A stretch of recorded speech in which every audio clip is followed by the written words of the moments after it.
dari News Center Jakarta, News sudah kembali menyapa Anda pemirsa. Seorang pengunjung Pekan Raya Jakarta, Kemayoran, Jakarta Pusat tercebur ke dalam gorong-gorong sedalam 2 meter lebih. Wah, korban diduga tercebur karena berjalan kaki sambil bermain telepon genggam.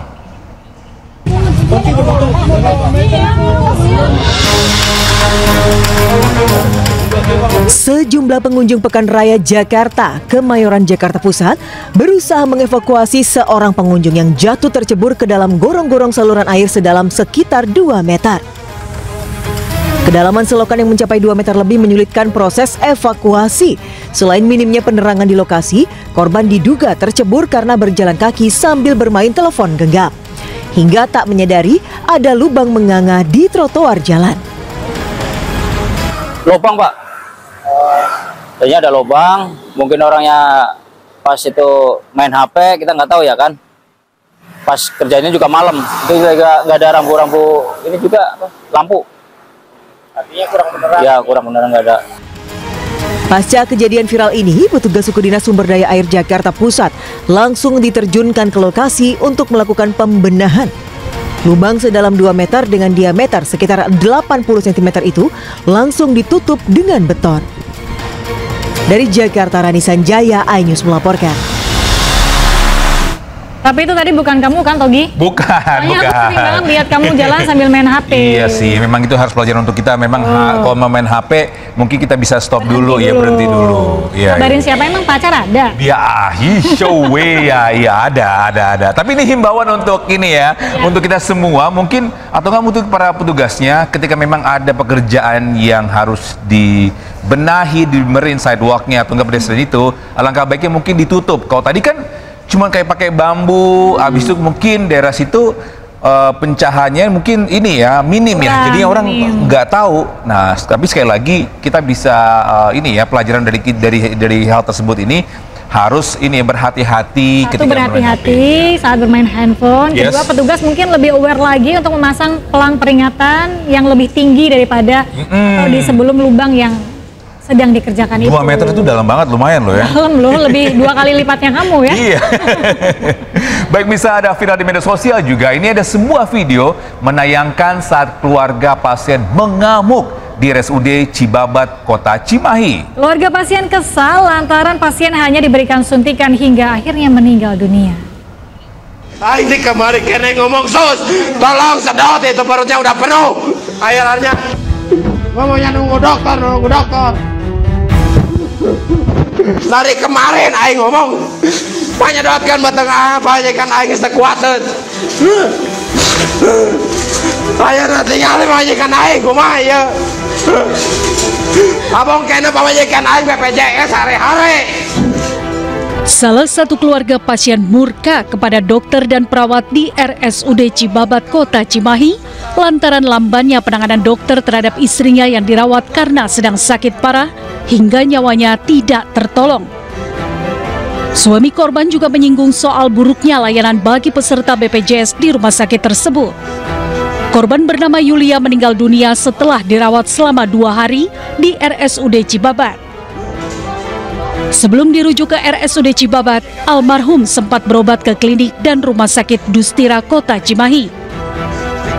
Diketahui korban didiagnosa mengidap penyakit radang usus dan tumor jinak, namun belakangan dalam perut korban dipenuhi cairan.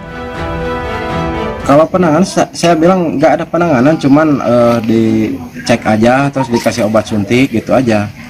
Karena hari libur terakhir itu alasannya. Ya, nah, kepengennya saya itu kalau susternya itu gampang diajak ngomong, ya saya pengennya itu suster itu ngomong ke dokter yang jaga.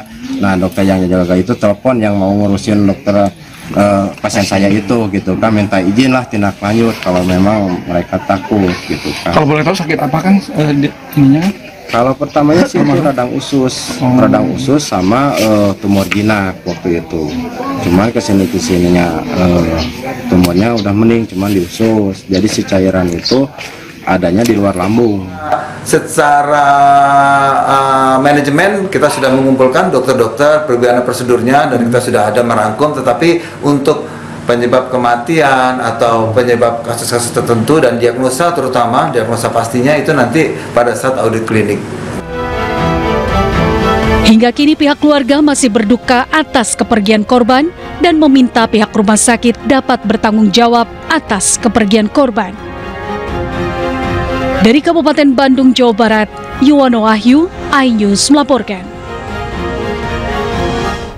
Ya, kita ke Jawa Barat, pemirsa. Akibat pamer senjata api, seorang pria di Depok kini berurusan dengan polisi. Ya, tidak hanya itu, pelaku juga mengaku-ngaku sebagai anggota Ring 1 di lingkungan Istana Presiden.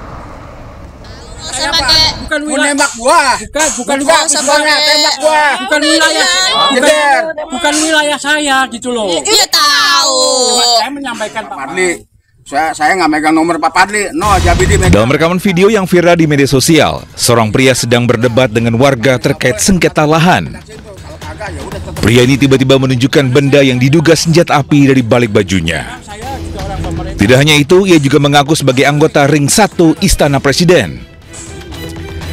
Perselisihan antara kedua orang ini terjadi akibat pelaku memindahkan barang-barang milik seorang warga yang berada di dalam rumah karena rumah tersebut akan digusur Satpol PP.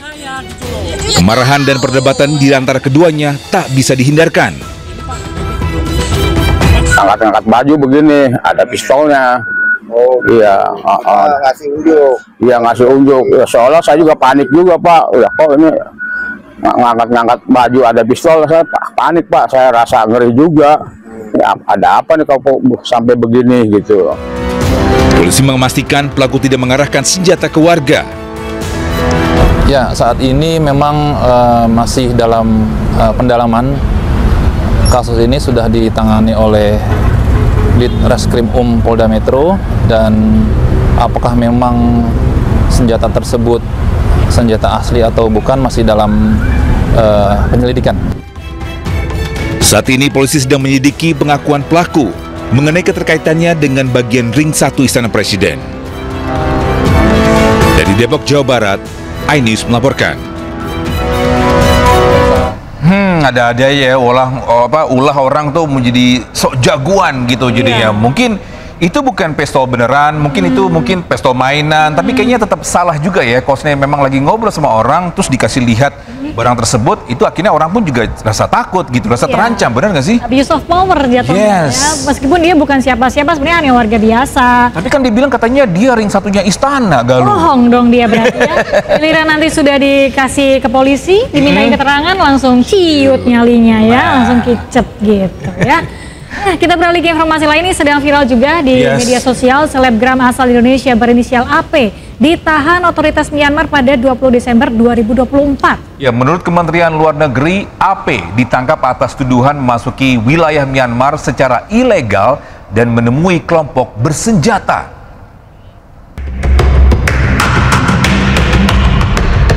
Selebgram asal Indonesia berinisial AP diduga ditahan junta militer Myanmar.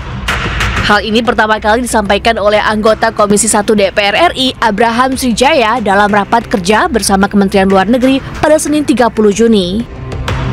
Abraham menyebut WNI berusia 33 tahun yang berprofesi sebagai konten kreator dituduh terlibat dalam pendanaan kelompok pemberontak Myanmar. AP ditangkap otoritas Myanmar pada 20 Desember 2024. Yang terakhir, ini terkait dengan warga negara kita di Myanmar. Ada satu warga negara kita di Myanmar yang ditahan oleh pemerintahan Myanmar. Kemarin kami sudah komunikasi dengan Pak Yuda, PWNI. Dia ditahan karena terkait dengan imigrasi. Nah, alangkah baiknya bisa dikomunikasikan untuk diberikan amnesti ataupun dideportasi, karena dia dituduh bahwa dia mendanai pemberontak Myanmar. Anak muda Pak, umurnya seumuran saya 33, masih muda, padahal dia tidak ada niat untuk seperti itu. Dia hanya selebgram, suka bikin konten. Alangkah baiknya bisa diperjuangkan untuk bisa dikembalikan ke Indonesia Pak Menteri. Sementara itu, menurut Direktur Jenderal Perlindungan WNI Kemenlu, Judan Nugraha, AP divonis 7 tahun penjara. Saat ini AP menjalani hukuman penjara di Insein Prison, Yangon, Myanmar. Meski identitas belum diungkap secara resmi, namun warganet menyoroti selebgram yang ditahan adalah Arnold Putra. Akun Instagram Arnold dibanjiri pertanyaan dari netizen yang mempertanyakan kebenaran kabar penahanannya. Sementara itu, Kementerian Luar Negeri dan KBRI Yangon akan terus memonitor kondisi AP selama menjalani hukuman penjara. Tim Liputan iNews melaporkan.